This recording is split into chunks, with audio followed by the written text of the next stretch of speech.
This is Jonah Hill, and you're listening to the only podcast that matters.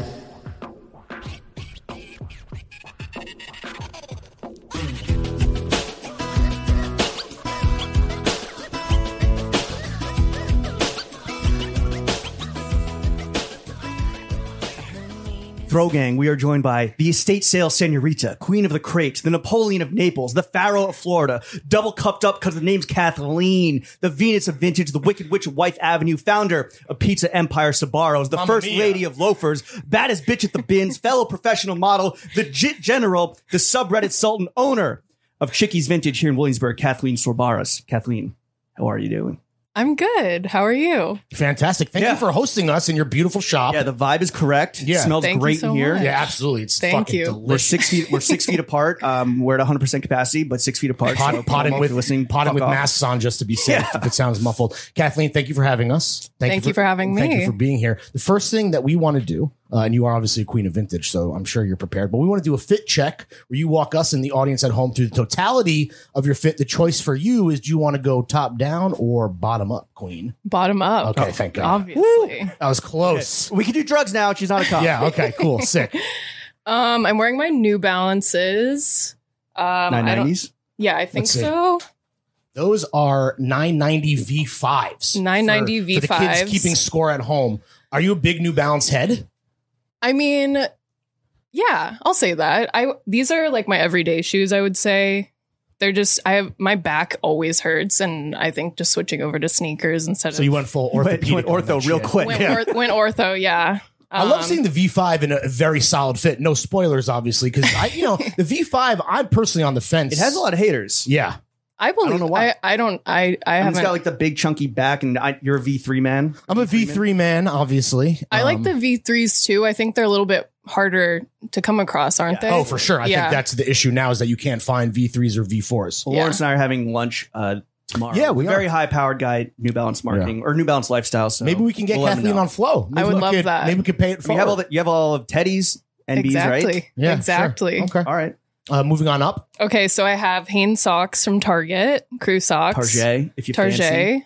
Target. This skirt I'm wearing it actually was a slip that the woman that I bought it from, she had turned it into, it was a dress, and now it's a skirt, but it's from the 30s. She like sewed an elastic Goddamn. into The it. 1930s. Yes, from the 1930s. That would have been like a risque nighty in the 30s, right? Right. Well, you wouldn't wear it out of the house. Right. Right. House dress only. Right. Right. But it's been freaked for public use now. Yes. However many years later. 90 years later. God damn. Yeah.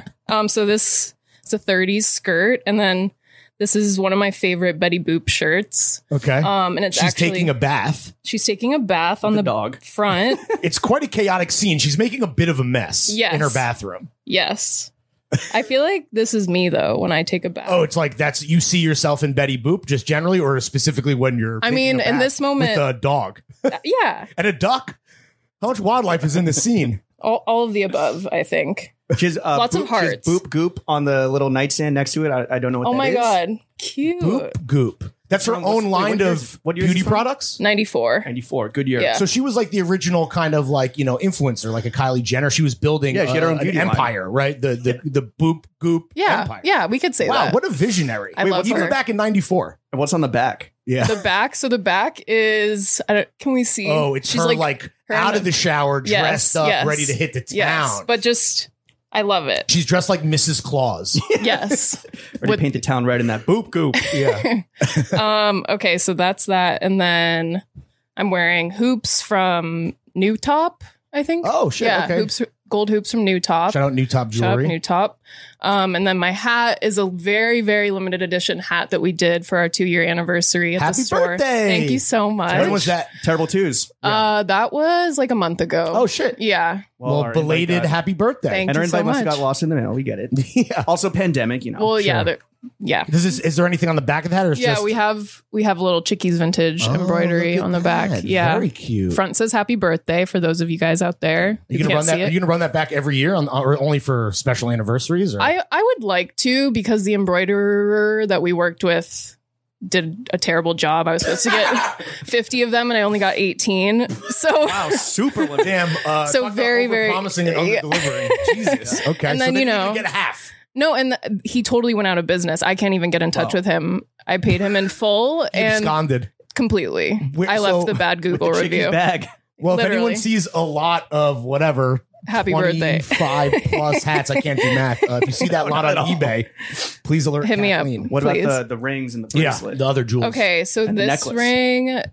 ring I got from the lingerie store next door to my store, Great Arrows. Shout out, love you guys. It's an onyx ring. It's one of my favorite rings ever. Is that like a birthstone or? No, I like that it feels very masculine. And when my little sister was in town, shout out Caroline, she and I went in there. She got herself a tiny little diamond, and I bought this ring, and I look at it and think of her every day. Oh, that's cute. It's kind of Yeah. sentimental. Is it Caroline with a K? And do your parents see the Yeah. no, Kardashian we're not thing? Okay. we're not a Kardashian family. Okay, we okay, love the thank God. Kardashians in my Sure. family, but Have yeah. any of them ever wore any chickies? Ooh. no, Not yet. not yet. Maybe in year 3. Yeah, maybe when they hear this podcast, obviously they're Maybe. the whole The clan, they're Kardashians, avid yeah. listeners. We'll send it for to sure. Food God. Yeah. As an Please. avid listener. Please, I would And the love Food God and And the other Chickies. his Yeah. legal name is Food God. Did you Yeah, know he that? changed his Really? name. Yeah. He changed his name He legally really from went for Jonathan it. whatever the fuck to Food God. Jonathan Shabon. That's terrible. Yeah, I mean, God well, bless him. do you not know that he's a terrible person? Obviously? No. But the legally changing your name to Food God is. How much would I have to Insane. pay you to legally change your name to Chickie's I- Vintage? I mean, It's a business tactic, right? Or Betty Boop. no, Not Betty Boop. All right. Yeah, I don't think there's no bag big That's been enough. trademarked. No. I don't think you could Yeah. do that. no, Boop Goop. no. Um, The other rings though? Yes. This one I got at Love Adorned. It's a little diamond that I bought for myself. I think it might have been on Valentine's Day a few years You ago. got yourself a diamond ring on Valentine's Day. Yes. Hey. I love that. That's Yeah. a Whatever you gotta modern do. woman right Just there. a little like baby diamond. Yeah. But this one I think is from the 50s. Oh, This is shit. vintage. And then Pinky ring. this pinky ring I bought with my brother at he came to New York, and shout out George. We got to shout out my family. I'm sensing a theme here. So my when, brother actually loves this podcast. sick. by the way. George. Yo, George, my fucking guy. What's fucking good? I'm He not better sure. be. George, July better be 7th. now that we had your What's- sister on the show, What's dude. his email? Look it up. July 17th, George, That's a come perk you through. can pay for. Get George, up- come to New York and buy the boys some jewelry. How about that? Bump up the tier. So is the theme here that a sibling comes into town, you're showing them the ropes, you're taking them out, and you're maybe buying something that has like this sentimental feeling attached to it? Definitely. I think jewelry in general is something that is sentimental to me. I think all of my jewelry, it's something that I look back on and I think, nice. oh, that was a really special Versus like moment. I'm just fly as shit, Yeah. which is true, of course. but- Right. I like, in general, I like things that have a story, I think.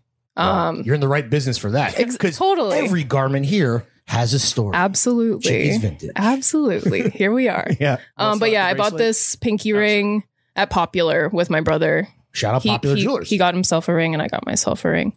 And then this little bracelet has no story behind it, actually, after saying that, but it's from Catbird. That's just to look fly. That's Just- the other, that's the just other to look side fly. of That's it. where our merchman worked there for a little bit. Oh, really? Yeah, they have Shout great out stuff at Catbird. And we're only asking you, we ask every guest this. The panties. We're only Not asking because you. you're a Yes. woman, but what are the panties? What's the underwear situation? These are just Gap. Just good Gap. Gap is a popular Very choice, popular. right, amongst Yeah. the throwing fits Female guests. contingency. Yeah. A girlfriend of mine actually called me recently and asked, she's like, I'm in the market for some new panties. And I said, honestly, Gap has the most comfortable. There you go. Yeah. Yeah. Fellas, now you know. Shout out I know. Gap, sponsor the fucking pod. All right, is that a complete fit I check? think so. That is complete. All right, Kathleen, I heard a rumor. Let's get into the meat and potatoes of this podcast. Okay. I heard a rumor. Is it true that you fell in love with vintage when you first heard the smash hit Thrift Shop by Macklemore? No. I'm gonna pop some tags. This is fucking awesome. That's not going to be the outro music. Don't write that down. What did how did this love of vintage and passion and full time fucking career happen? Because you're pretty young. You love things with a story. Where did this first start? I would say growing up in Florida, I would go with my mom to little thrift stores and I hated it. Goodwills or Yeah, more like- Goodwills, but also like TJ Maxx, going through the racks at Ooh, TJ little Maxx. Maxxinista. Little Maxxinista. Love But you hated it. But I really didn't appreciate it. My dad hated it too. He always would rag on my mom for going to thrift stores, but she would always buy me things and I felt bad, so I would never throw them away. And then as I got older, They became vintage. No, they were vintage to begin with. They're like really beautiful designer things that she would find for $3 in Florida because she was like a deal hunter. It's where totally. It's where people go to die, right? Exactly. So the thrift stores, especially 15 years ago, were insane and still are. But all those good looking corpses leaving a variety of Johns. Are those? I mean, we're going to get into this, but are those stores now like super tapped out? Like now that kind of vintage has exploded into a bigger thing. It's reached the stores like from your. Like in like Naples in your hometown, is it now? Yeah, like are people just is it dry? It's not dry, but it's definitely. I would say this for any thrift store, they're not what they used to be. Or it's getting harder to. You just got to look in different places, I guess. Got the hunt, yeah, hunt, yeah. And then so you're telling us you're modeling for over a decade, which is crazy. Yes. You're traveling the world, yes, enjoying the good life. Where did the pivot to vintage come from, and like why? When and why? So I moved to New York when I was 17. And there was a moment where modeling was going really well and I had a bunch of money to throw around when I was like 19. And when you're 19, I think you have no concept of what money is if you're making a lot of it. We're 34 and we have no idea. I'm fucking broke, dude. So you had some cash in your pocket, burning a hole in your pocket. I would run around to little vintage stores around here and go shopping and, pay premium price, you know, like what goes around comes around. Right, obviously, yeah. Which is, I feel like is a model favorite. Oh, totally. Right. Going and buying red lines there and little Louis Vuitton bags. And it's like the big ticket items. Yeah. But then it got to a point where I was just like, okay, I have too many clothes. And I had a roommate at the time who had a store on Grand Street. She sold she was, making jewelry, and we all kind of got together. There were a few of us who were just like, oh, let's get rid of our clothes and sell them on the side of the street and just see what happens, make margaritas and little sidewalks. Yeah, just a little side. But we would do it every weekend. Sick. And I just started to realize that it was something that I really enjoyed doing, especially like you enjoyed curating stuff for like other people to enjoy. I think just meeting people and talking to people and selling, making money. Sure. Doing I mean, that. we make money talking to people. I get exactly. it. Was it immediately kind of lucrative where you're like, wait, maybe I could turn this into a thing? I mean, no, I wouldn't say that, because while all of that was happening, I was still modeling. I mean, this was right at the very beginning. But one of the guys whose vintage antique stores that I would shop at was riding by on his bike, and I was doing the sidewalk sale, and he was going through the things that I was selling, and he said, oh, if you wanted to, you could just sell these things in my store instead.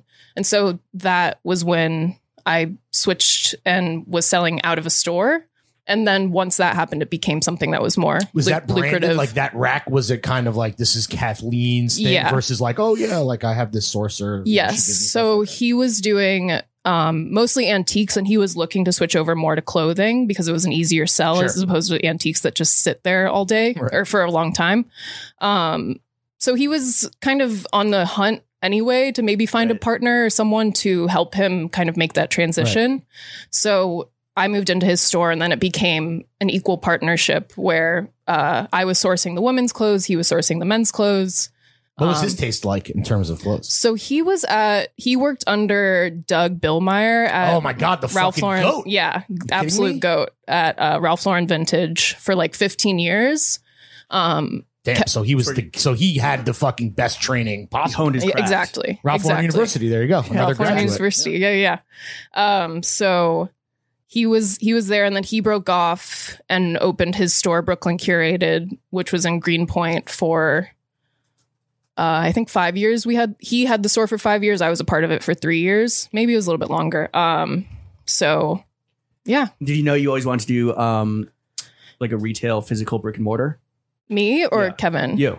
Yeah, I mean, since I was a little girl growing up, my grandma had this hair salon in Naples, but it was also a women's boutique. So I would sit behind the counter there. Blood. Yeah, it's totally in the blood. And here's a question, like, I think because there's so many vintage dealers and vintage stores out there now, you really need like a specific kind of lane or it's your curatorial skills. Like, how is Chickee's unique from other vintage shops and dealers? And did it take you a while to like hone that angle, or did you kind of have it right away? I think it took me a while to figure that out. And I'm very lucky that I was able to work in Kevin's space to sort of sort that out. You had Learn the ropes a bit. Yeah. you And had room to fuck up. yeah. But he was so gracious about me fucking up. Like, he was the best mentor and really was just so kind and thoughtful and, showed me amazing flea markets to go to and, really opened up. He kind of like laid out the blueprint to some degree. Yeah. If you hadn't worked with Kevin, Mhm. do you think that we're sitting in the back of a store right now doing a podcast? Or Absolutely not. no chance. Okay. No. Taught you how to wash out blood. Sorry. Taught you how to wash out blood and semen and all the gross stuff. Honestly, yeah. I mean, These are things you need to learn. These are skills that you need in your. Oh, Your 100%. coffee, The literal shit. So the angle, the lane that you eventually honed under while working with him, His tutelage. Yeah. Mhm. What is that? Like, what is it about Chickee's that you would say makes it unique? Oh, elevator pitch time. I love this. All right, here we go. Because we have Kevin from Fantasy Explosion, and his shit is very like. I mean, he's the the fucking. He's the beautiful New face York- of the king of New- Zizwar he's the core, king of right? New So, York. like, Totally. So what is the Chickees? I would say I think it's hard to pinpoint, but if I were going to pinpoint it, I think I truly grew up in the fashion industry but also grew up thrifting. Like, both of these things are things that I've been doing my entire life, and I like to think that Chickees is something that sits in between Best of both worlds. the fashion world but also the vintage world. So people who like things like Mariam Nasir or people who really like Fantasy Explosion, this is a place that's also really girly, that sits in between those two things. And I think, I'll just say Best that. wine vintage Johns in the game. That's true. And also, our producer, Chef Sham, big fan of all like the art stuff as well, which I think is kind of unique to Chickees, or at least you have like a fucking stranglehold on that aspect of it for sure. Yeah. And we were talking to Kevin, he was like, he's a man's man. He's talking about like hitting these fucking sales and you got to elbow out the bozos. Absolutely. And it's kind of like a very, and you were saying that it's a very male dominated industry. Absolutely. Which people might not like. That was kind of news to me. Yeah, something you don't necessarily think about if you're just like, oh, I love buying vintage. You're not like doing the behind the scenes business aspect or whatever, the politics of it. You don't think about that. Over the last 2 years, though, like, what are the pain points of having to operate in this fucking? Because all men are trash. We all agree. Oh, with of that, course, right? I'm garbage. Absolutely. All men are trash. The worst. All men are trash. You're terrible too. Yeah, I'm I know disgusting. you quite well. I love that you guys stand for that. That's really great. Yeah, that's our next merch. All men are trash. We've We never have told a zero lie. sales. I've never told a lie in my entire life. I'm not going to start now. All men are trash. Except for all the lies you told ourselves included. Except for all the lies you tell that make you trash. Right. But yeah, Beautiful. what are the main pain points that you face operating a business in this fucking trash male dominated industry? I honestly, this sounds funny, but I like to use it to my advantage. Like, we are living in a society, and The Joker said that. we are living in a society, and if you're a cute girl at a flea market, like, you can use that to your advantage. If you're like getting some deals, some absolutely, or deals, and just automobiles. finding out secrets, and People are more like likely to open up. if you're a cute girl, absolutely. Okay. And if you're trying to negotiate a lease, like, being a cute girl definitely helps also. So you play that up. Yeah. You would say to your Yeah. advantage. There you Yeah. I mean, Put on we the- can sit put here and on talk the about the little- negative, but let's talk about the positive. Put on the little Betty Boop, Yeah. going out dress, and you're just like, Spray some nice perfume. Go Go. sure I can't get this in a- lease locked in for 2 years. go. Yeah, exactly. But like, is there anything? Let's talk negative though. What Okay. are some negative aspects of other vintage dealers and sellers that you think are just like, I don't know, just toxic or just like endemic in a negative way? I mean, there's a lot of mansplaining. There's a lot of mansplaining. Welcome to Mansplaining the Podcast. Yeah. Lovely. It's What are they trying to mansplain like Betty Boop to you? Like, no, just, I mean, the thing is that, like, at the end of the day, I know what I know, but there's a lot of things that I don't know. And I don't know. fuck them all. Yeah, there's a balance. It's like, yes, I want to know. Right. I have a open mind and I want to know as much as I can, but at the same time, it's like, don't patronize me. And you've I also guess. been in the game, like you have this wealth of knowledge that we've talked about. Yeah, So it's like, yeah. you're not trying to hear someone mansplain a thing. You're like, yo, I learned this fucking Yeah, 5 like, years ago. you know, I know what, like, selvage jeans are. Like, Right. please don't You don't talk, need to. you know. I got that. I don't know. We checked that box many moons ago. Yeah. Bro. Even though we're sitting 6 feet apart, even though we're currently masked up, even though you took our temperature when we walked in here, we are at the tail end of this global pandemic. And as a physical brick and mortar store, what was the hardest moment in the past year and change for Chickee's?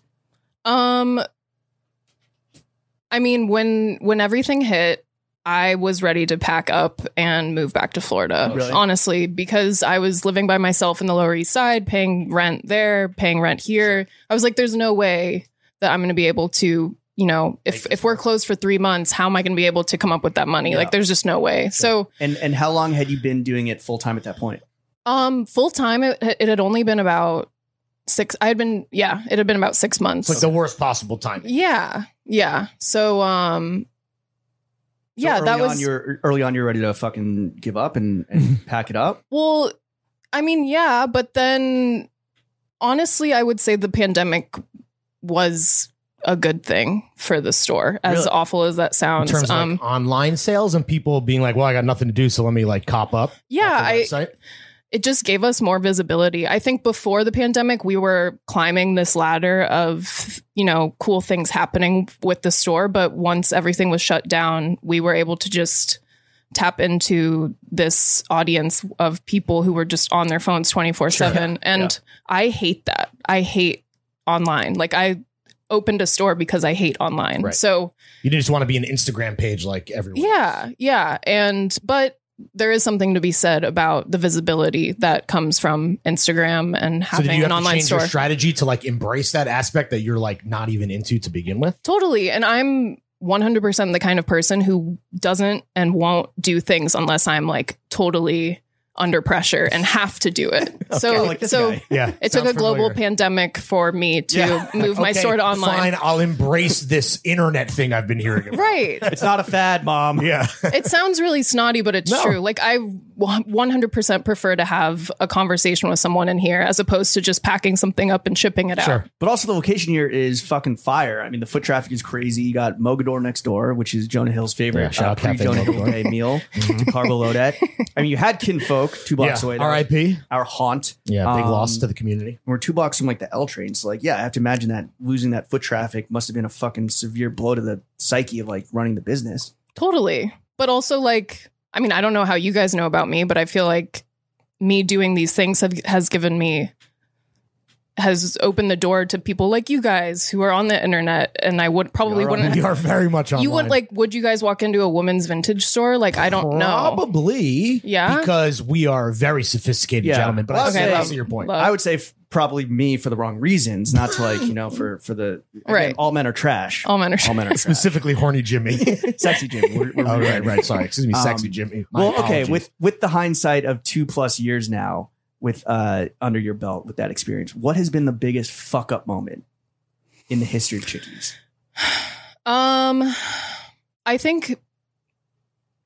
I think being a little bit too relaxed about where I source my Like giving up, clothes. that giving info? out sources and plugs. Not giving them out, but just Like yeah, just like Instagram storing. Like, I mean, yo, I'm at this fucking place. yeah, and I think also that's the number one rule of vintage. Like, don't give up your sources. What's your favorite source? I no.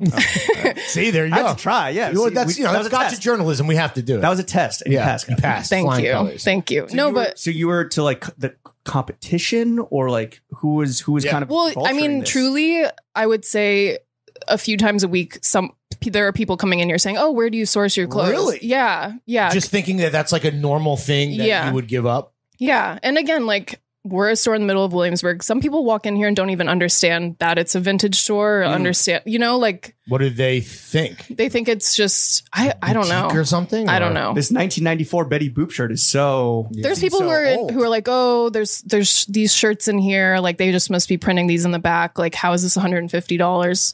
We're Well, that's we're stupid. in the middle of Williamsburg. We're on North 7th and Y. Like, Yeah. there's Yeah, a lot of people who some come in new money here. bullshit, but Yeah. it happens. Yeah. So, But it is a loose lips sink ships type mentality where you're like, I gotta rein this back in. yeah. And I think, as a, I want to be as accommodating as possible. So to give these people more of an explanation, like, oh, actually, this is something from a flea market and we washed it and there were stains on it and now it's clean. And, this is why it is what it is. And yeah. Without giving up any fucking intel or recon, like how do you typically expand your sourcing list?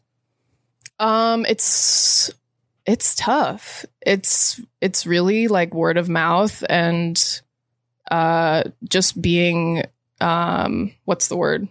Just curious and driving around and being intrepid and exploring. Yeah, or if it's and that's work. Like that's the work that's why people will pay or should pay the prices that they should pay. Sunk right? time. I mean, that's you doing the job, but it's like your life. Right. And you gotta pay for that, ladies and gentlemen. One of my favorite dealers that I work with now is someone that I met at a birthday party. It was at his house, and what's the address? It was another girl whose birthday it was, but I was just looking around the house. I was like, this house is insane. And so I went over to the guy, her roommate, and I was just like, who are you? Like, who the fuck are you? He had I'm in your house right now. Who the fuck are you? Truly. Like, he had these beautiful Louis Vuitton suitcases everywhere. Like, just true. Like, I felt like I was in a Ralph Lauren store. Hi, I'm Virgil. Yeah, right. I'm Virgil. Yeah, right. Nice to meet you. But he's, I go to his house every once in a while and dig through his archive because he's clearing it out. So you have a network then at this point? Yeah. I mean, I've been doing it for 5 years, so slowly but surely. It's like a little family of people like that are, people helping people type thing, or is it kind of more just transactional or a mixture of both, I guess? No, it's definitely a family sort of. How hard did the vibe. panini hit the network where it's people are like, yo, like don't come in. Right. Like, I can't have visitors in my home or wherever the fuck in my space. That definitely happened. It's starting to open back up though. Can't really pick over Zoom, Right. I had to get more creative with my sourcing for sure. There were some different states that I went to that I'd never gone to before that were open before New York was open. So you're like a little rolling the dice a bit. Yeah. And you risked your life. Yeah. Yes. For the vintage. Absolutely. Yeah. Absolutely. You're a hero, a shero, if you will. A girl boss. Yeah. Could you say thank you for your service? Girl boss gatekeep. Yeah. Right. You talked about kind of expanding into digital. And I think that one thing that you guys have done quite tastefully is flex all the fucking celebrity power of the Chickee shoppers. Is Zoe Kravitz the biggest celebrity to cop from Chickees? She's one of them. Yeah. Yeah. I mean, I feel like if you're going to point to like a Chickees chick, you would point to like Zoe Kravitz. I mean, she came in very early on and I truly shit my pants when she walked in. Well, I was going to say, how did she smell? But she smelled like the shit in your pants. Yeah.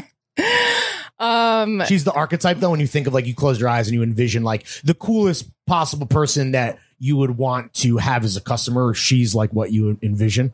I mean, I wouldn't say that a celebrity is necessarily that person, but just her interests and her vibes. And what she stands for. Her small tattoos. Yeah. She's very small. She's tattoos. So hot and she's so tiny. That is facts. She's so hot.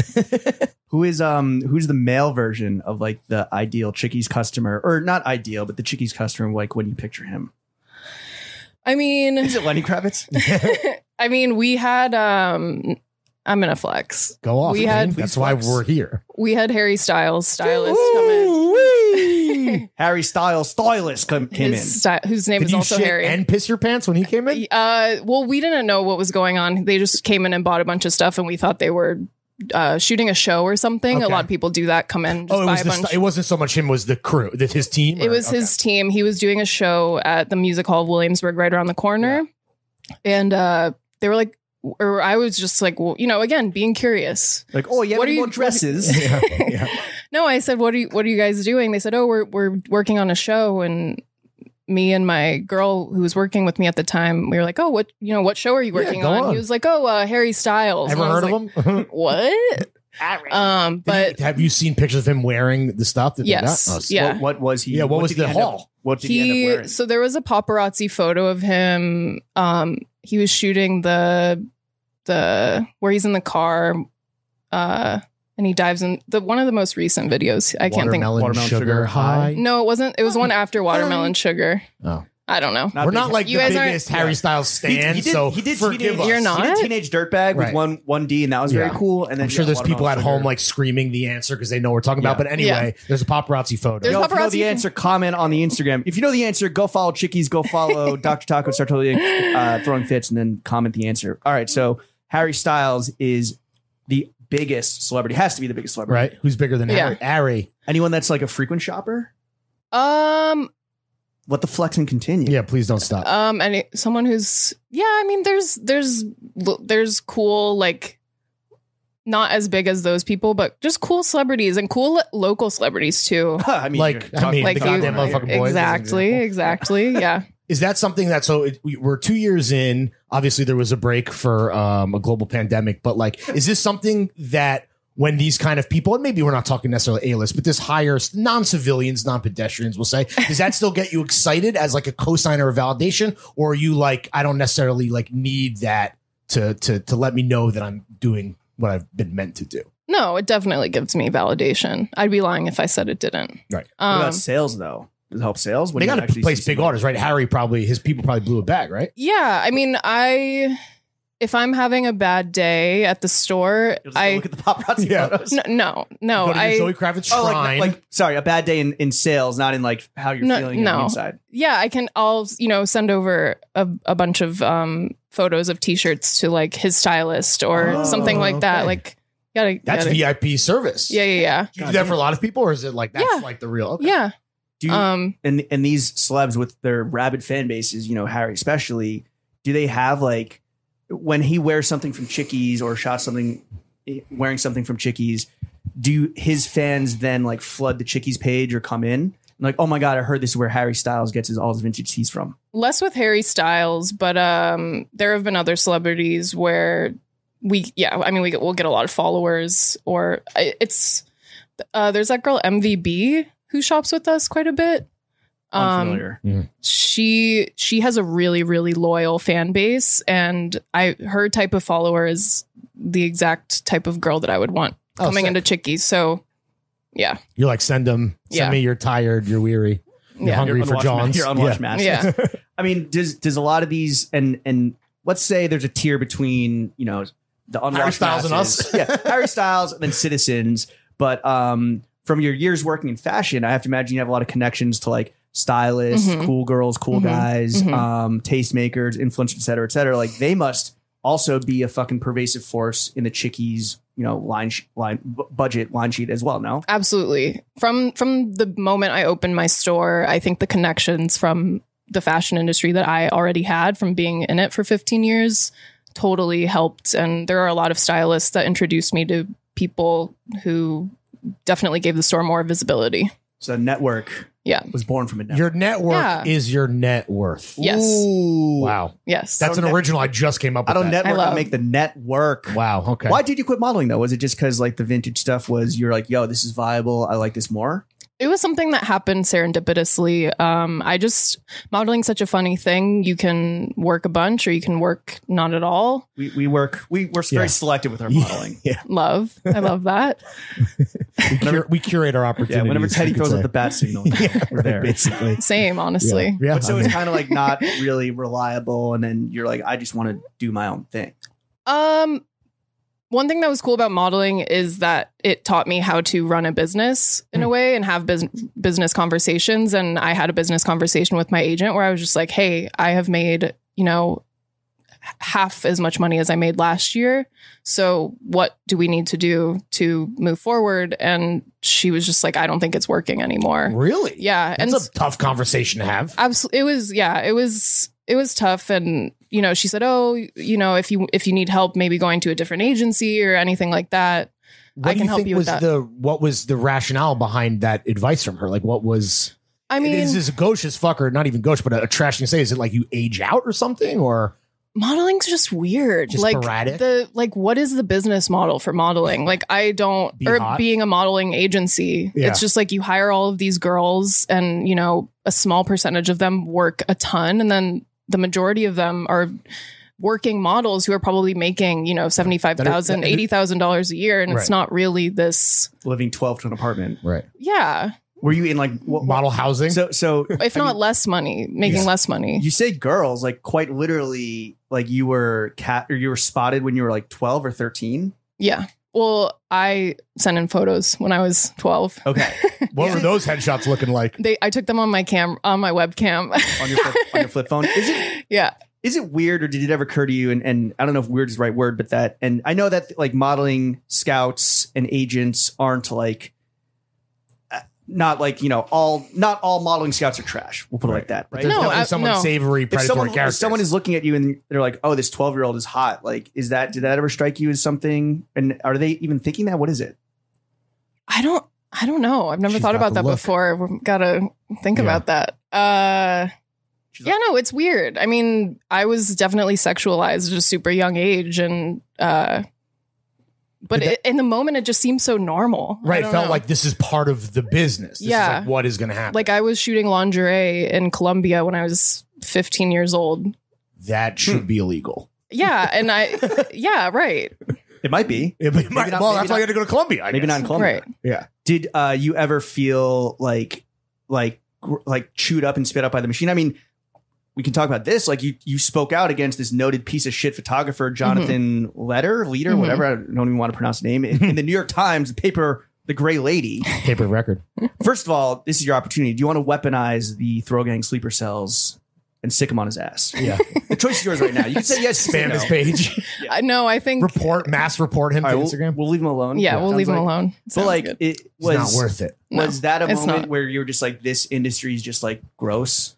No, I don't think that was something that I fully understood until much later on, especially talking to other girls who went through very similar situations. And the situation, he took some like risque photos and then continued to sell them, even though like he had already like fulfilled like the agreement that you had come to with him. Basically, yeah. He was acting in bad faith.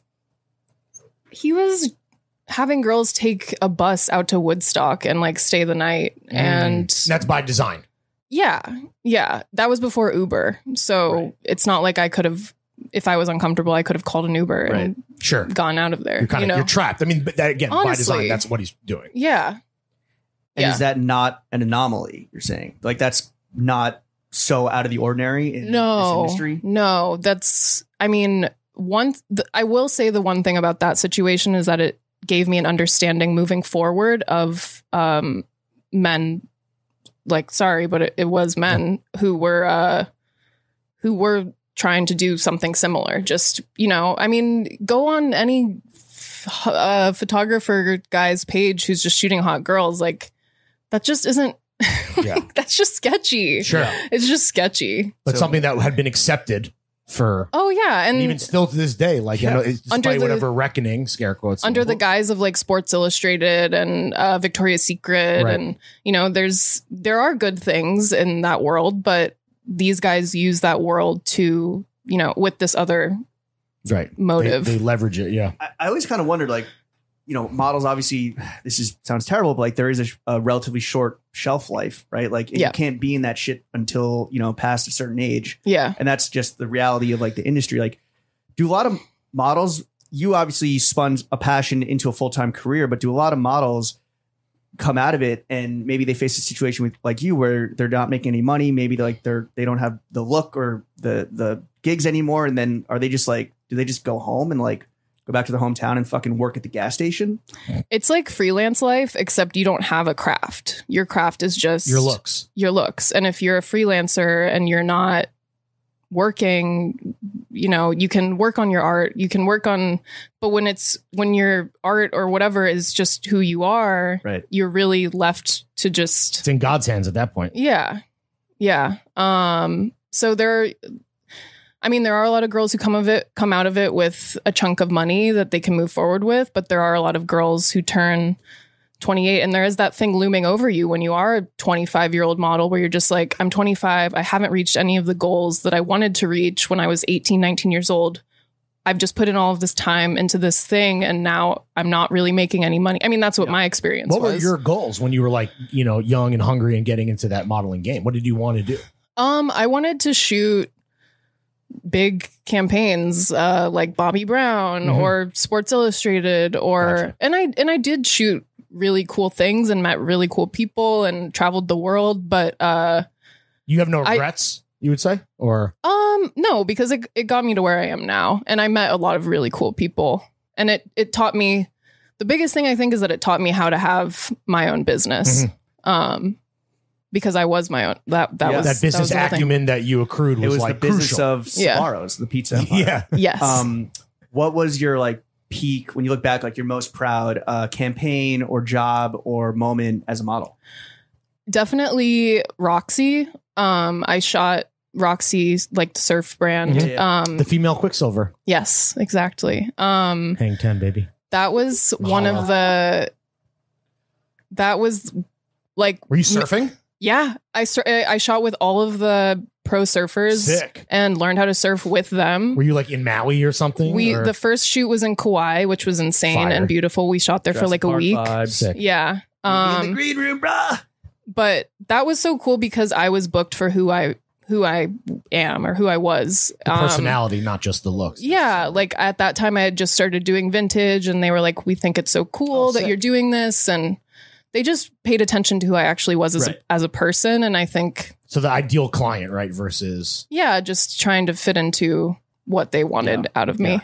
I had to do some modeling casting when we like produced or when we were like more in the fashion industry. And it's pretty gross. I got to say, weird side tangent here when you're talking to like an agency and they're like, so do you want like white, black, Asian? Yeah. Like, it's like a menu, you know? Yeah. And they're like, it really is like kind of like selecting like the lobster that you're going to eat at the restaurant. It's so weird. It's very icky. It's so weird. It's very icky. And then the agents, well, at least in my experience, were trying to like siphon off like some trade for themselves so that they could give like a rebate on the price of the model's rate. It was fucking weird. It's so weird. And that's just like the most benign, like innocent fucked upness of the industry. Do you think that like, I mean, that's what I'm saying. What is the business model? Like, what are you? Right. Just there's no standards. Yeah. But sorry, has the modeling industry overall, in your opinion, like faced a reckoning that's proportional to like the amount of fucked upness that we hear about and that you like experienced?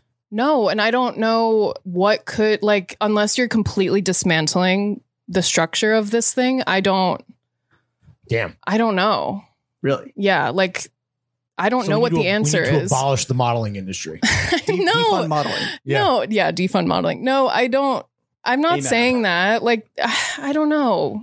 I don't want to hate on it because it got me right. I had a lot of positive experiences, but it's really scary. Like, I graduated high school, and then that was the world that I was thrown into. And looking back, it's just like I should have just gone. I mean, I shouldn't have just. I'm not going to say that I should have just gone to college, but it's just like I didn't do that to do this thing where I was just like thrown out to the wolves to figure it out. With hindsight being 2020, you're like, did I make maybe the right choice? Even though you clearly feel like you did.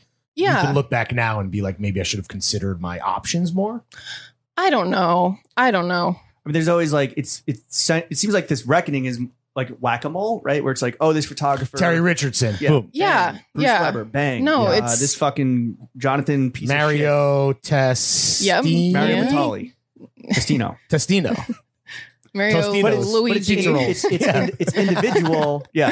That motherfucker, he's coming up. He was nipping on Sabaro's heels. The fuck? But it's individual issues, not like systematic, right? Like at least what we've seen so far. No, it is systematic. No, like sorry, the way that people cancellations are like very case by case, right? Yeah. Versus like we need to fix the system. Absolutely. Yeah. There needs to be like a union. Like actors have a union, you know, and there's no model union. Modeling agencies are just picking girls from like foreign countries and flying them in, and they don't know how to speak English, and they're here and they're just like lost and are just doing whatever they tell them to do. Like there's something wrong with that. I'm sorry, but like you can't just. Are there even any like support groups for there's Model Alliance is really great. Which is fairly new, right? They've been around, I would say, for probably 5 years. Yeah.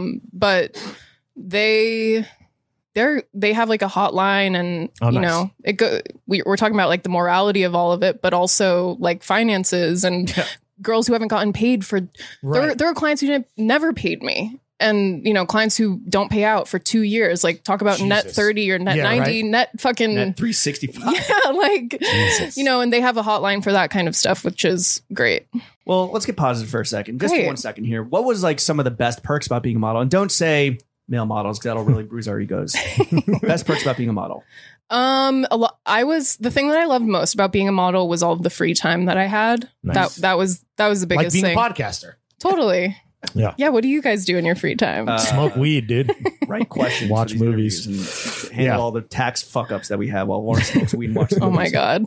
So and with your free time, you were indulging in like this love of vintage and like hunting and picking, or? Well, I loved running around New York, going to, gallery shows and going to film forum at like 12 o'clock noon on a Wednesday. Love a matinee. On a 90-degree day in the middle of summer, going and watching Al Pacino, like absolutely. And even now, like I can't really go and do that now, but that you could close the shop for like 2 hours. You can set up a projector. Sure. Nighthawk or whatever. Yeah. It's fine. Yeah. But that's the beauty of being your own boss. Absolutely. Gonzuviing.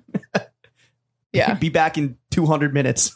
So you're just enjoying the city with that free time and just hanging out with girlfriends, like going and having lunch on a Thursday. Damn, it's all music to my going ears. up on a Tuesday. And let's not forget honing the craft that eventually got us here. Oh, right? Yeah, totally. And I think that the timing of Chickee's is awesome in that, I'm sure it has its drawbacks too, but like, let's not fucking, we got to address this. Like vintage has gone absolutely nuclear and is endemic to Gen Z culture, right?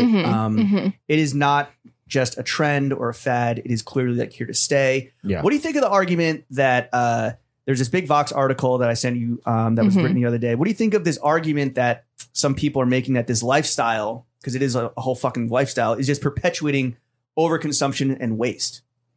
I mean, that's just the world that we live in. I don't think that's just vintage or thrifting or whatever. That's I think the fashion industry. I think it's not even just the fashion industry. Right.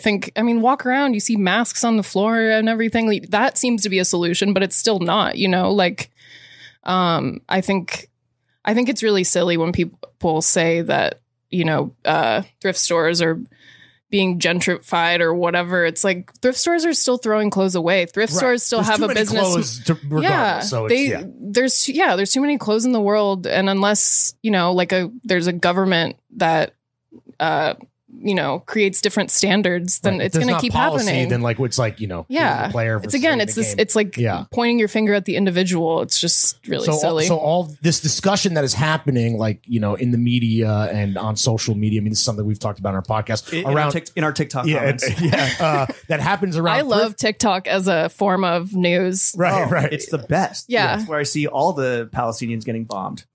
Okay, I'm just saying it's boots on the cameras on the ground. It is boots on the ground for Snapchat too. Apparently, I can't say because I don't use it because I'm a grown ass man. But with this conversation that's happening, where people are like debating really the merits of like what you do for a living. Like, do you get involved in that conversation? Is that something that you have a dialogue with your customers about, or are people bring it up to you, or you kind of just like observe that from the sidelines and you're dismissive of it, which you can be because you live it? Like, how do you approach that criticism, if you do at all?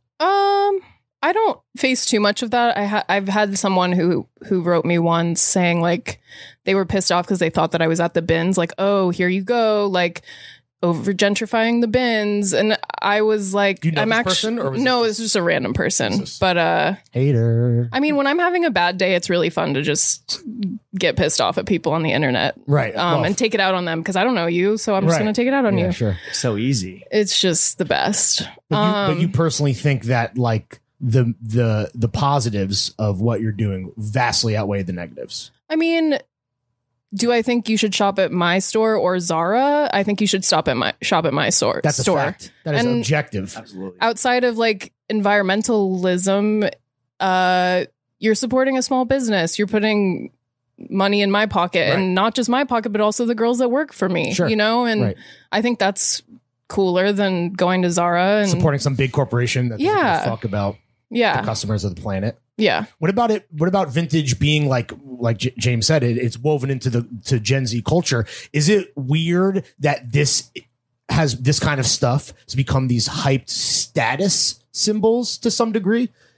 Wait, say that again. Sorry. So like James and I had this discussion where like, you know, there is this younger that we were aware of, kind of like a female equivalent to like what would be the obvious male sneakerhead hype beast, where even if they're buying older stuff, it is seemingly transactional and based around like the flex of owning this stuff, and these you know, this Betty Boop shirt being like, you know, a status symbol or a signifier, a one of one. Yeah, well, and obviously there's the reasons behind that, like the one of oneness and the specialness. Right. And maybe there is this emotional connection, like you talked about with the jewelry, but like it has become hyped vintage kind of in its own way. Is that something you've seen like develop slowly, so it's not like this knee-jerk thing where James and I read an article and we're like, whoa, we didn't even know that this kind of female shopper existed, or is it also a shock to you? I don't think it's just a female thing. I mean, when I first started doing this, I was very much in the Americana vintage world. Ralph Lauren, going to double RL parties, going Brimfield to, you know, type beat. Absolutely. And that's nerdy ass motherfuckers standing in a circle talking about patina and fucking like that is a tale as old as time. Sure. A bunch of people standing in a circle, like circle jerking. Yeah. Circle jerking about masturbatory nonsense. Whatever it is. So I don't think but that was the OG podcast. Yeah. There we go.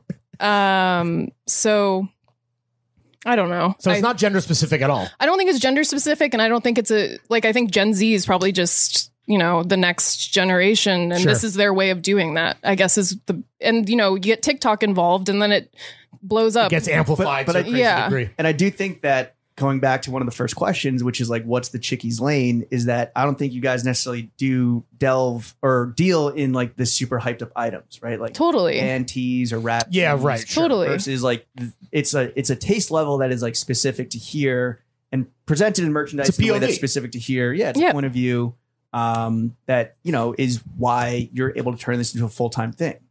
Right. And the thing that's cool too is like, you know, the art tees I've always been really into, and now regardless of trends. Yeah, and now that they're really popular, they're not something that I can go and find for $20. So that puts me in a position where it's like, okay, what's the next cool thing that I'm interested? And it's not about like what's hypey. It's just is it wine? Is it wine? I mean, it might be. Yeah, I think it might be. Yo, loose lips sink ships. Don't have her giving out all the gems for free. But purple lips throw fits. I don't fucking Wow. Okay. Damn, you are a professional. Wait, so were you surprised when the art stuff became this like hyped genre of clothing? And is it a hype genre? Clothing? It's just in our fucking echo chamber of the three of us. I would say a little bit of both. Okay. I think there's like it's really easy to have tunnel vision when you're living in the Lower East Side or Williamsburg, going into vintage stores. It's all going to be a little bit of the same thing. The next one was going to be Batman shorts a la Sam Hine. But, True. Do you consider this, and this is just take a step back, is this a unisex shop? Is it mainly for women that obviously guys are welcome to, or how do you see it? Is it like, because you said girly before when you were describing it. I think I would say it's mostly women, but I love when men come in here and are a little bit uncomfortable, like, oh, do you have a men's section? It's like, no, but we do have men's pieces strewn about, and you're more than welcome to go through and find something, because there are absolutely pieces in here for men. But I like that men come in here and they feel a little uncomfortable. And when you're sourcing, are you always picturing it like on a woman, right? When you get something, are you thinking about like the female customer, or are you just thinking like generally about just anyone could wear this? I think about my friends when I'm sourcing. I think about, if there's something that I'm on the fence about, I think about, would any friend of mine or my boyfriend wear something like this? And now that I have a boyfriend, I definitely... Congratulations. Thank you so much. I definitely see things more like, oh, he would look nice in this. And then I start to think more about... I would just say that the store is an extension of like me and my life experience. Sure. And, you know, maybe one day I want to, like, right now I'm really into buying furniture for my apartment. And there was a thought like, oh, maybe I'll venture into furniture, and then I decided that was not going to happen. Well, I hope you have a bunch of men's inventory stocked up, because we're about to send a bunch of young fellas your way. Let's go. Well, in that case, that we have so many t-shirts that guys, I mean, that's usually what I say. Sizes, man. Yeah. For sure. I mean, going back to kind of the fact that vintage is so endemic in Gen Z, and a lot of it does seem to be these like hobbyists that are enthusiasts.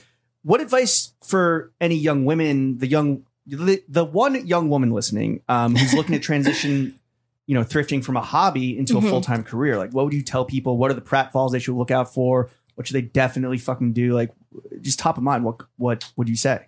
I would say think about what you're wanting to do and think about do you have a unique point of view? I think that's the first question you should ask yourself. Do you think that you have something to offer that your community doesn't already have? And if the answer to that is yes, then move forward. And if not, maybe do a little bit more research, maybe refine that, maybe do some soul searching, think about things that, there needs to be a reason to do this. What is what you're saying? Yeah. Like, I don't know. I was in Greenpoint and there's like 3 coffee stores on one block. And I'm just like, there's a new one that just opened. As long as none of them are Starbucks. Well, there's a Starbucks right there on, also, but Square. Starbucks, that's like classic Starbucks, just plopping down where you're not needed at all. Not at all. Although they do quite a brisk business. I will say that, which is shocking. But anyway, so you need to find your own POV. Yeah. Hone it. If you see the gaps, fill them, right? That's something that Bar Brown did on a classic episode. Well, and that'll send you on your way to success also, because then you have a unique point of vision and you're not doing something that everyone else is doing. And then you can make decisions based off, are you accomplishing whatever that goal is to further that unique POV that you feel there's a need for. Yeah, and no one's going to do you better than you. That's a fucking fact. If you're trying to do something that someone else is doing, you're never going to be as good as that person, because the only person that's good at that is that person. Yeah. Every other podcast out there, write that down. So how many fucking copycats does Chickee's have that you see on the timeline or when you're perusing? Is that something where you see people kind of like coming for the queen's crown? Right. But like intentionally looking at what you're doing and being like, I'm going to carbon copy this. I will say this. Talk your shit. I will say it bums me out that maybe there are some people, like, I want to be flattered, but I do get bummed out. No, it bums me out. And the only thing that I'll say is, if my formula is too easy to replicate, then I'm doing something wrong. Ooh, you turn the lens back on yourself. That is mature, ladies and gentlemen. Yeah. Sure. You're right. 100%. And it's like, okay, if this person's doing this because they saw that I was doing it, then let me change that and let me be innovative. Go harder. Innovate. What is it? What's our motto? Ideation, iteration, futurism. There you go. Yes. You can have that too. Yeah. Thank you. Put that on a t-shirt. Let's take it from the macro and bring it back to Kathleen for a second. All right. The queen of White Avenue, Kathleen, what is your one vintage grail? What has eluded you over the years? Your white whale. Like one that I have or one that I want. You don't have. Okay. Yes, you're still searching for. So there's a few of them. Oh, laundry list. I love this. They're all t-shirts. They're all Betty Boop. There is, okay. So the first one is Betty. There's this Betty Boop. Okay. I have a relatively medium-sized collection of Betty Boop shirts. Okay. Personally, like you. Personally, what, yeah. What are we saying here? Yeah. What is a medium size? How many? 5, 50? No, like 20. Okay. Yeah. That's a fucking wardrobe. Yeah. By the way, you know. Yeah. It's almost a month. It's but there's all of these iterations of her as an angel, but there was one that I saw on eBay of her as a devil. Ooh. And I had it on my watch. I had the timer set and everything, but I was like at a friend's birthday party and I just fucking missed it. You're too busy socializing, not working. Yeah. Gary V would be fucking. But you know what? if you're too fucked up to cop the tea, Miss Betty Devil would have been proud. Right. And it's Miss Betty if you nasty. Okay, so Betty Boop, Devil. Satanic Betty Boop. Yeah, it's so 666 hot. Betty. That photo, I have the screenshot of it on my Instagram because I needed it to be a part of something. It had to exist. Yeah, it had to exist. As an artifact. Yes. Yeah. But it's so hot. Like, she's so hot. What else is there? So there's that. And actually, you sent me that Mazzy Star shirt, and I forgot about that. Sponsor. Yeah. But Today. love vintage sponsor. Yeah. The homie. But I have been on the hunt for a Mazzy Star shirt that isn't like $400. Right. Is that typically what the market rate is for? Has that been rinsed? Mazzy? I don't know. Honestly, I don't even see it on the internet anywhere. It's that rare. Yeah, or it's like $500. You know, people price gouge on eBay. Just mark shit up. That's 2 grails. Are there any more? Or there's and then the third one is like vintage t-shirt nerd classic, but I do really want a Sade shirt. I love Sade. I love her. Who doesn't, right? Yeah. Great outro music. But her shirts go for so much money. Yeah. She's become even like before the Supreme shirt. That right. Like she was like, I mean, she's so fucking good. I mean, it's like, you know, she's so hot. Like also so hot. Universally beloved and so tasteful that it's like, okay, it's not surprising that people would be like obsessed with getting the vintage OG concert stuff or promo stuff. Yeah. Are there some Johns that you source that you'll never, ever, ever sell, no matter what the offer is? I mean, if the offer, you know, if I'm in, everyone has their price. Yeah, right. Yeah, I mean, you can be bought. I'm not going to turn down money, but there's a few that I have. There's the Gautier Mona Lisa mesh long sleeve from one of his collections that I found at a thrift store for like $50. And damn. Well, okay. They kind of knew what they had though, $50. But I'm sure they just saw the label. Well, they're on Grailed for like $800, $900. Yeah. When was this? Like a year ago. Okay. So that one, I don't even think I've ever worn it, but it's just so cool. Like, I don't think I could ever. It's so special. Like an art piece. Now. I mean, if hanging in the rafters type shit. Yeah. Frame it. Yeah. Put it in your woman cave. Yeah. What else? What are some other Johns you would never ever sell unless the price is right? I think things that just fit me really well. It's less. The fit is something that's really important to me in my personal style. Just ideal inseam on a men's short. What would you say? I like the shorter. Shorter. What is better. that? Is that 6? No, it's 6-inch? 5, baby. These are 5. Those are 5. Yeah. And 5 is our gold standard. Mm-hmm. Okay. You can go 5 or die. You can go 3 if you're feeling a little freaky. Yeah. I think, it really depends on the guy. Okay. It really depends on the guy. Some guys just do not look good. Well, all throw gang that bought 1,000. Yeah, we are. By the way, these are going to be on sale, so they'll be sold already. But to be clear, everybody looks good in the throwing fits shorts. I'm sorry, regardless of your body size. I want to talk about fit real quick. That is I think that's maybe my favorite thing about vintage. When you find the vintage piece that fits you, like you were the one who's owned it forever. Like nothing off the rack will ever replicate someone else having worn your Levi's 501s for you for 20 years. Yeah. Right? That's got to be. Yeah. That's got to be the best thing about vintage, at least from my perspective. In the work. Yeah. There's this jeans specifically. Well, sure, because jeans are so hard. I mean, that's right. That's a very specific example, I guess. But yeah. But t-shirts too, right? Like the perfect fitting vintage tee or perfect softness. Yeah. Drape, the perfect hang. Boom. It's. Do you guys know of any like modern brands that are doing something that is good as like the quality of a vintage t-shirt? Like single stitch, like the shit that everyone loves? Yeah, just a good wash. Like I don't know. I'm not really in touch with that, but I feel like you guys blank, probably in the blank just game, blanks. Like a good fit. Good. I mean, there's so many brands that Charney's new shit is good, but he's a fucking piece of shit. So it's like, can you separate the art from the artist with Los Angeles apparel? There's just a lot of brands that are like, we're trying to perfect the most. We're trying to do the perfect t-shirt, right? And that always kind of becomes like a marketing thing. Yeah, right. And then it's like, do I really want to spend like $85 on a t-shirt on a plain, beige or white t-shirt or whatever, just to kind of because they claim that's the perfect fit? Then I'm like, I'm a Marge, right? You're a medium or whatever. Mm-hmm. You're a whatever, like a little large, X large, somewhere in there, a svelte extra large. But again, so vintage always kind of seems to trump the new guys when it comes to like. Yeah. But that's a cottage industry in menswear. Like every Buck Mason or all these Instagram brands, like no matter your body shape, like we came up with the perfect. It's like maybe I'm sure there's somebody who loves this and feels great spending this kind of money, but it's never going to be the same as the real deal. Well, and at the end of the day, if you're spending that much money, you might as well just. That's always my thing. It's like, just go get something vintage because that's what all these people are drawing from anyway. Right. Yeah, exactly. The reference pieces are just vintage pieces. Do you have a lot of brands that come in here looking for reference pieces? I know that's a big part of like what Procel does. And I think Kevin mentioned, various people at brands who we won't necessarily put on blast, but they come in and they're like buying a whole lot of stuff that who knows what's going to kind of make it to stuff that they release. But you get like people in here being like, "Oh, I work for whatever brand," and yeah, I mean that or they go don't crazy. say that. And you I know you work for Supreme, my guy. Like, Yeah. I know you work for Supreme. No, we had one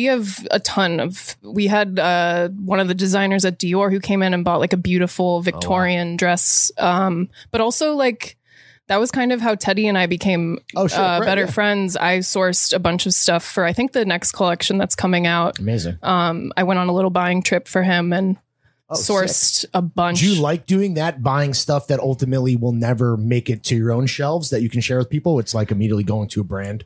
I think it's really cool to go and spend someone else's money. Yeah, true. Very true. So is that a big part of your business? Is that like a legit revenue stream, doing these buying trips on behalf of brands? It's something that I love to do. It's definitely not as much a part of my business as I would like for it to be. Oh, really? So if anyone, I mean, we have a lot of industry people. If you're listening and you're looking for a fucking plug, What about like holler at your girl. like Mordecai or even Kevin was like talking about doing like wardrobe, right, for movies or That would be a dream. is that also something I you would get into? love to style. I styled a music video kind of right when I was starting, and that was really fun. But I would love to style not like a period Can you piece. say the artist in the video? Yeah, it was OK Kaya. She's this indie girl. I think she anyway, I styled 2 of her music videos and it was really fun. But it was fun to style it in like clothes that I would wear. It Sure. wasn't like, oh, this Victorian period piece. It would be fun to style things the way that I wear them. Did Just on swagged that on that buying Swagged trip out. on that buying trip? Did Teddy give you the Porsche, the ALD Porsche? Yes. Really? And- He's fucking zooming around like with photos of your grandmother and the fucking. Yes. What is the furthest you traveled to source vintage finds without giving away, Yeah. crucial intel? Like No zip code how, necessary. because you clearly have the bug, right? You're queen of the crates. Like how? What's the furthest you would say you've traveled? Japan. Damn. Yeah. For vintage, or were you already there for modeling? Well, the thing about, again, the store is totally an extension of my life and I love to travel. And I was going to Japan anyway with an ex. He was working out there and he was like, do you want to come and hang out? And I said, yeah. So I went out there for, I think it was 10 days and ran around Tokyo and had so much fun. That was just mind blowing. Is Oh, it was Japan- insane. Is Japan the mecca of vintage? Yeah, I would say so.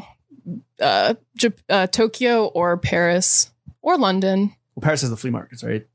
Paris is a flea. Yeah, actually, no. I would say Tokyo. Paris. I don't.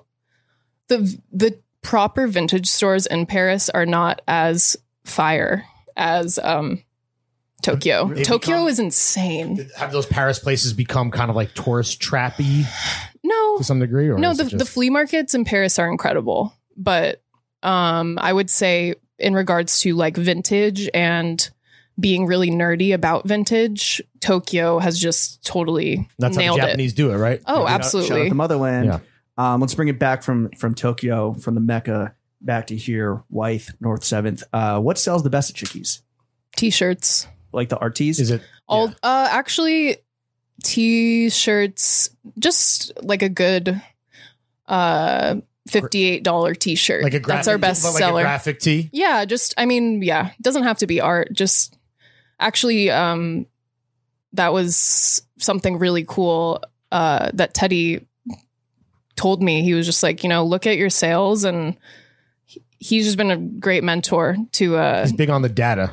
Yeah, don't he's know like, that. look at your sales, Yeah. look at what is selling, and hone in on that, because that can be, What people want, right? Give the people what they want. yeah, this is something that I was just doing as like an anti-fashion thing, but he was like, no, this can really be a business if you like look at it in a different way. Sure. And what sells the worst? Yeah.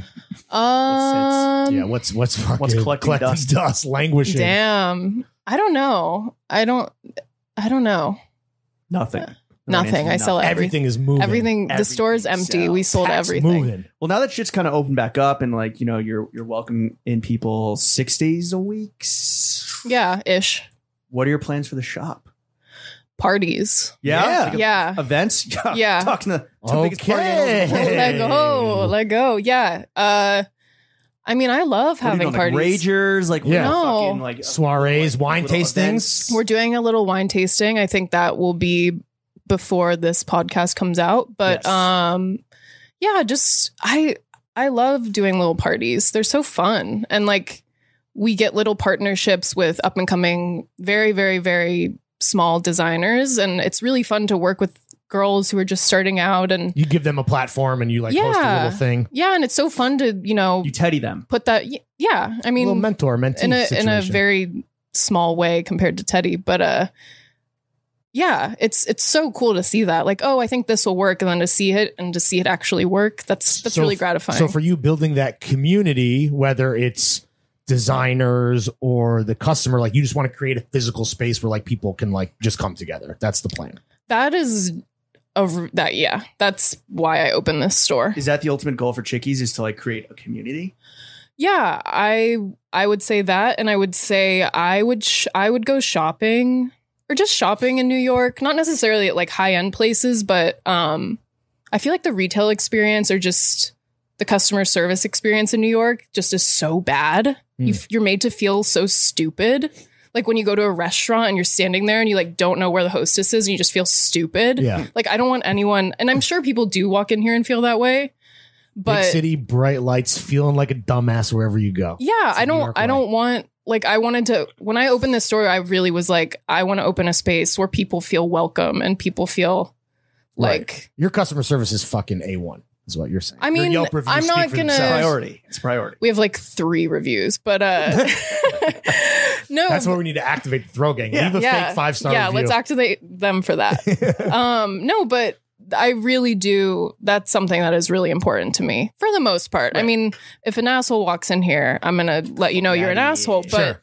if you're But I'll take your money. sure. No, yeah, absolutely. And, but that is something that's really important to me. Just having a space where I can like have an interesting conversation, as opposed to just it being a transaction, you know? Yeah. Well, let's talk about money for a second. All these things sound very nice, but like you and the Joker said, we do be living in a society, Absolutely. right? Absolutely. How much money do you make? Yeah. Well, I'm not going to answer that question, Okay, fair but I will we say have to it. try. We have to do Yeah. our We're just doing our journalistic due jobs. diligence. Right. Doing our jobs. Kathleen. Absolutely. I keep saying absolutely. I'll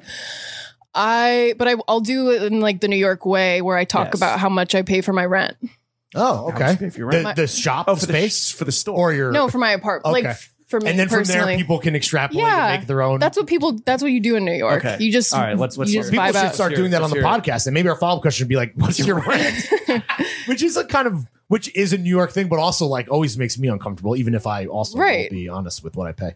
Yeah. Damn, should I do it too? All right, well, you go first. Yeah, I'll go first and then you guys. Okay. My rent's $2,300 at my apartment. What's your address? Damn, I laughed and I knew it was coming. That's Still, pretty good. 3850. Between 2 people. Yes, Right. 2-bedroom, 2-bath, Clinton Yeah. Hill, Bed-Stuy. Don't Whoa. assassinate me. Don't Or assa- do. I or don't know, do. whatever. Do you? I'm not applicable because I'm a homeowner. So, Ooh, you motherfucker! I gracefully forgot. bow out of this question Yeah. and move on. So to the next James is one. doing. Wait, but that's best. sick though. Yeah, of That's course. such a flex. Yeah.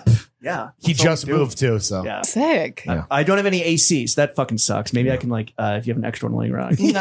I'll got- find got one up I'll front? find a You vintage got a vintage one. from the 1930s. A little fucking fan. a brass fan. Yeah, right. What do you like to spend your money on though? Besides your $2,300 in rent, like what are you typically splurging on? Yeah. What are you budgeting for? Besides the usual Yeah, business aside, food, shelter, clothing, right? Right. Human necessities are taken care of. What is Kathleen? What are you treating yourself with besides a diamond ring on Valentine's Day? Yeah. Right.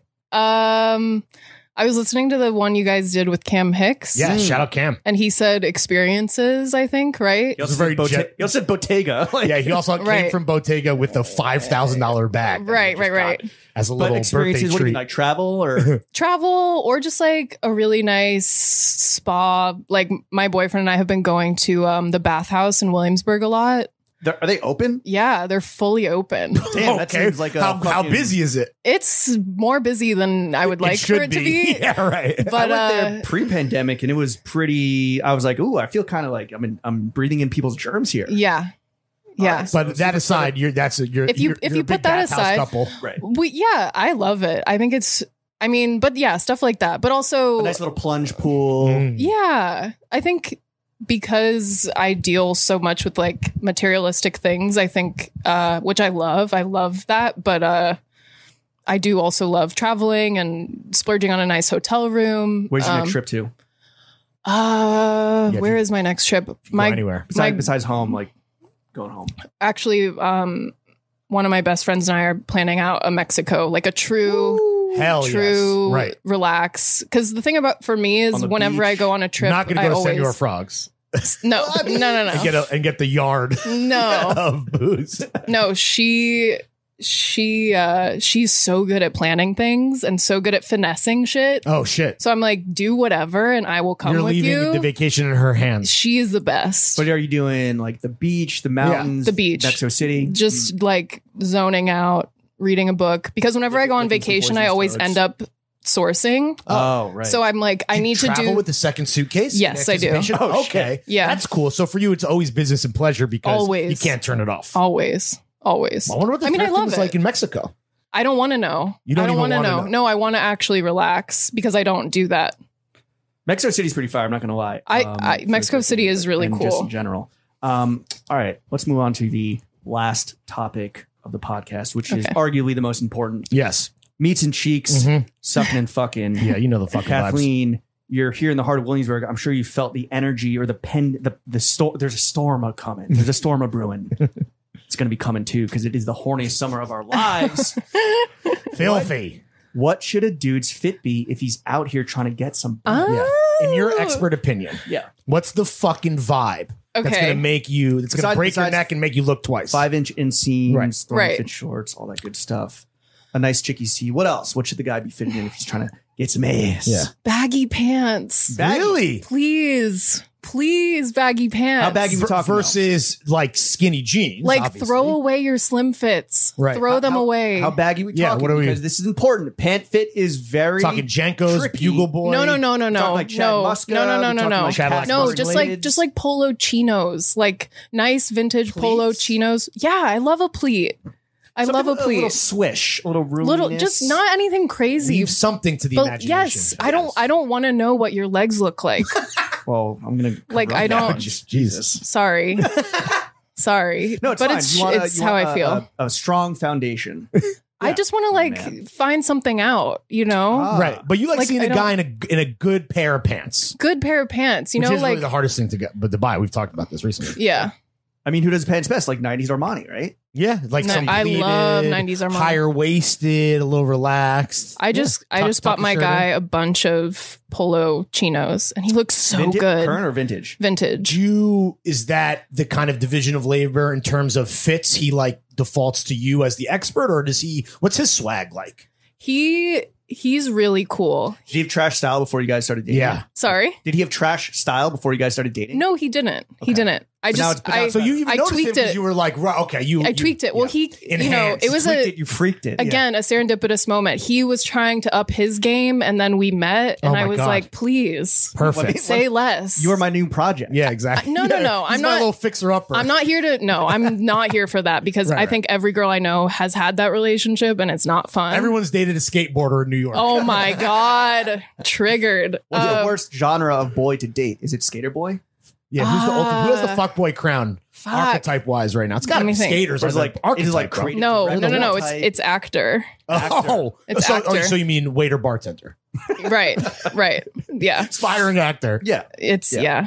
What's They're the just worst- obsessed with What's the themselves. worst date you've ever been on? If you had to pick one. Oh, yeah. Oh. Worst first date. Best question. Oh shit. We asked Gillian Jacobs this question. She said the dude took her to Serendipity, right? Tried to flex on her with that. And Which then I when don't they're think is that bad. That's but pretty fucking bad. And then when they're like, when I was in high school, like my 2-year anniversary, I took my girlfriend. Yeah, okay. It is juvenile and very novelty, but they were driving past the Hustler Club. Yeah, Larry Flint's Hustler Club is like, I can get you a job if you want. Oh my God. I think she was alluding to the fact, or she was like, which sounds really bad when you just repeat it. And even if he was joking, though, it's like that's probably not. Swing and a miss. You gotta give him props for just trying to make your worst conversation. first date, because I have to imagine that. I Still don't. stuck up here, no? I don't know. There's been so many of them. No, the majority, like, it's not really first dates that are First dates bad. The first dates aren't normally bad. It's like down the line when they actually reveal themselves. That's when it's. I've been gaslighting you for months. Yeah, or just I'm like not anyone that I. skinny jeans. Yeah. They whip out the skinny jeans. And I'm like, there was a TikTok I saw and it was like the girl saying, "Damn, I dated a guy where I really anticipated his next outfit. And it was like her roasting herself. Right. Have you seen that? Yeah. Oh my God. She's like, I lived in fear of his next fit. Yes. Yeah. That was so real. We got tagged in that. So, all right. So, what do you think of not hype beasts and that bullshit? Because like everyone hates those streetwear sneakerhead types. What do you think of like our guy, the John's enthusiast, the guy who's like clothes makes up a large part of his personality? Is that weird to you? For me, it's a little weird. I like a guy whose clothes kind of like fade out into the background. They are a compliment, not a supplement. Your clothing Yes. is not your personality. Yes. Well, that is not our guy. I know. I'm sorry. No, it's fine. No, but Be honest. I think being a little bit ironic is cool with your clothes too. Like, maybe knowing that you're a little bit extra about your Sure. clothes. Which I think is probably more like our guy. Yeah. Self-awareness. Yeah, self-awareness Greatest is commodity always of the human condition. absolutely. The Johns are just trying to fill the void. eternal abyss. The Right. void. Yes. Which Exactly. like we know is a fruitful endeavor. It's Yeah. Sisyphean. Yes. Fruitless, not fruitful. You said Fruitless. fruitless endeavor. No fruit. I got scurvy. Absolutely, that shit is fruitless. Well, look, we get that maybe like our guy isn't the guy for you, and that's cool. It's not like she's looking. No, I'm She's kidding. booed up. Quite happy, to be clear.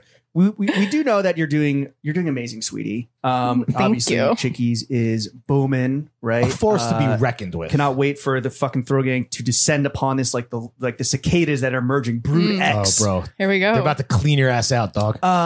That being said, Lawrence and I, we would love to see you take it even further up to the next level. And we want to, maybe from like an outsider's perspective, offer up some constructive criticism. Totally. Take it or leave it. Totally up to you. I'll go first. Right? Sure, go for it, Ken. Much like yourself, Lawrence and I are professional models, right? And you seem All of us were in the same ALD lookbook. Yeah. Forget what season was that? Spring, summer. My 20? face wasn't in it, but the soles of my You were Soles of your you were prone. and my pussy a little bit. You tap into the Chickee community to model your drops, right? Like it seems like your homies are like the women modeling your shit. So now, I mean, we're kind of members of the community. We're right now. available. Kathleen. I mean, Have us shit. model your next drop. Sheesh. I mean, And what Throwing that out like there. modeling tips? Like what modeling tips would you give us? yeah. Don't lay down. Just be natural. Just be natural. Just be natural, Which for baby. you was slumped up with your pussy leaking. Just do you. I'm showing off my best features, you know? That's true. All right. Okay. So Kathleen, you Something to mentioned consider. Something to yes, consider. just something. And these are all listen. This is a take Yeah. it or leave it thing. Totally. Obviously, would behoove you to take it. This is real good advice. Obviously, you talked about partying and meet and greets in the store and things of that nature. We're also available as talent to host. You want to do a little wine tasting, bro? We'll hop behind the bar like fucking. Yeah. What's the Andy Cohen shit? What's Watch what happens live. watch what happens live. Yeah. We'll do that. Larry's got a heavy hand. That's Yeah. all I'll Let's say. go. It's a heavy maybe pour. I get a second extra case or two. Yeah, might be pouring myself a little bit too much, but yeah, I mean, we are available. We have nothing going on, so we could, we could do some live podcasting from the store. Yeah, we absolutely could have put some space asses for and that. seats for you.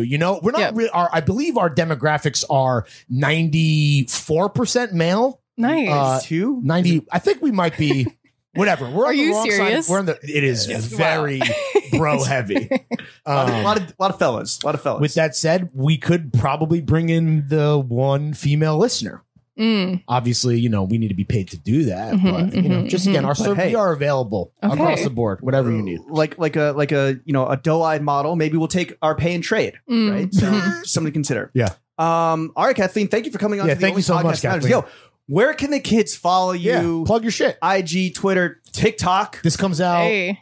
in June 1st, I believe. So Okay. yeah, where can the kids follow you? Yeah. What do you want to plug? Talk about the store. Anything that's happening around then.